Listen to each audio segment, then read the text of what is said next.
এভাবে পাট শাক দিয়ে ডাল রান্নাটা যেই অঞ্চলের বিখ্যাত হোক না কেন, আমার খুবই পছন্দের একটি খাবার। হ্যালো এভরিওয়ান, আসসালামু আলাইকুম। আমার নতুন আরেকটা ভিডিওতে তোমাদের সবাইকে জানাচ্ছি স্বাগতম।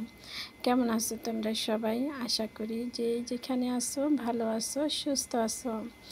আলহামদুলিল্লাহ, আল্লাহর অশেষ রহমতে আমিও ভালো আছি আমার পরিবারের সবাইকে নিয়ে।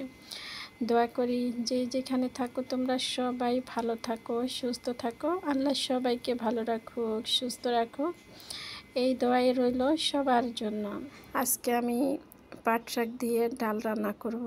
এখানে মুগ ডাল, মশারির ডাল, ডালগুলো আমি ভেজে নিয়েছি। ভাজা হয়ে গেলে ডালগুলার আমি ভালো করে ধুয়ে নিলাম। ধোয়া হয়ে গেলে আমি ডালগুলো সিদ্ধ বসিয়ে দিলাম। সিদ্ধ বসিয়ে দিয়ে এখানে যা মশলা লাগবে সবগুলা মশলা দিয়ে দিব। দিয়ে আমি ডালটার একটু সিদ্ধ করে নিব। ডালটা যখন আমার সিদ্ধ হয়ে আসবে পরে এখানে আমি শাক দিয়ে দিব। আমার মতোই কোন কোন আপু পাট শাক দিয়ে ডাল খেতে পছন্দ করেন কমেন্টে জানাইতে পারেন। তবে আমার খুবই পছন্দের এই শাকটা, অনেক অঞ্চলে খুবই প্রিয় এই খাবারটা, পাট শাক দিয়ে ডাল। যদিও আগে আমি সেভাবে এই শাক দিয়ে ডাল খেতাম না, তবে আমার কাছে এখন খুবই ভালো লাগে এই শাক। এক ভাবির কাছে এই পাট শাক দিয়ে ডাল রান্না খাওয়া আমি শিখেছি, তখন থেকে আমার খুবই ভালো লাগে এই পাট শাক দিয়ে ডাল রান্নাটা। আর ডালটা যখন এভাবে ফেটে উঠছে এবার আমি পাট শাকগুলো দিয়ে দিব। আর ঝালের জন্য বেশ কিছুটা কাঁচামরিচ কুচি দিয়ে দিলাম। এবার আমি খুবই কম শাক দিব, এখানে বেশি একটা শাক দিব না। প্রথমে আমি অল্প করে একটু শাক দিলাম, শাকগুলা দিয়ে একটু চামচ দিয়ে নেড়ে দিলাম। যখন শাকগুলো একটু মিশে যাবে ডাউলের সাথে তারপরে আবার আমি একটু কিছুটা শাক দিব। আমার আপু ভাইয়াদেরকে বলবো যারা আমার সাথে এ পর্যন্ত এসেছেন, প্লিজ একটা লাইক দিয়ে দিবেন। আপনাদের একটা লাইক, এই সুন্দর একটা কমেন্টে আমাকে সামনে এগিয়ে যেতে সাহায্য করে। আর আমার আপু ভাইয়ারা যারা আমার ভিডিওগুলো দেখেন এখন আমার চ্যানেলটা সাবস্ক্রাইব করেনি, চাইলে আমার চ্যানেলটা সাবস্ক্রাইব করে দিয়ে আমাকে সামনে এগিয়ে যেতে সাহায্য করতে পারেন। যারা এই কাজগুলো করে দিয়েছেন তাদেরকে জানাচ্ছি অসংখ্য অসংখ্য ধন্যবাদ। আসলে আমরা এভাবে চাইলে একে অপরের পাশে থেকে সামনে এগিয়ে যেতে পারি। শাকগুলা দেওয়া হয়ে গেলে আমি 2 থেকে 3 মিনিট শাকটা ঢাকনা দিয়ে ঢেকে রেখে দিব।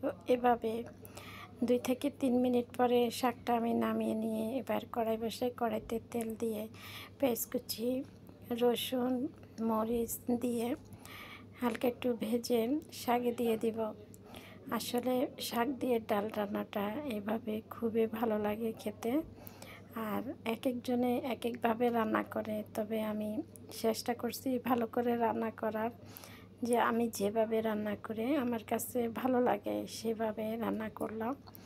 আর যখন পেঁয়াজটা আমার লাল হয়ে গেছে এবার আমি পেঁয়াজ কুচিগুলো শাকে দিয়ে দিব।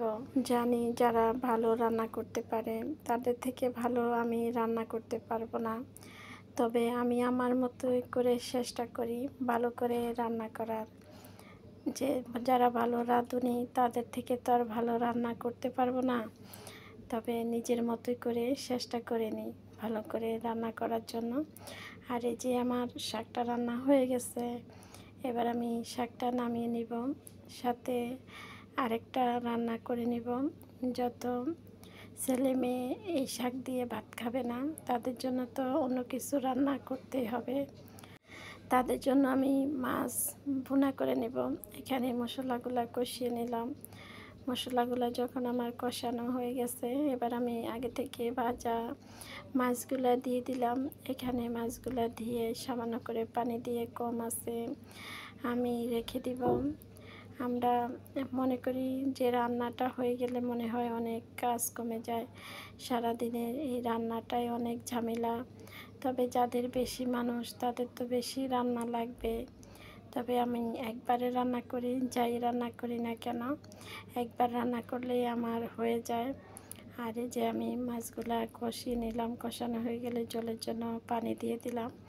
আর এই যে আমার রান্না হয়ে গেছে। কেমন হয়েছে সবাই কমেন্টে জানাবেন। সবাই ভালো থাকবেন, সুস্থ থাকবেন। আর আমার আজকের ভিডিওটা কেমন হয়েছে সবাই কমেন্টে জানাবেন। আল্লাহ হাফেজ, আসসালামু আলাইকুম।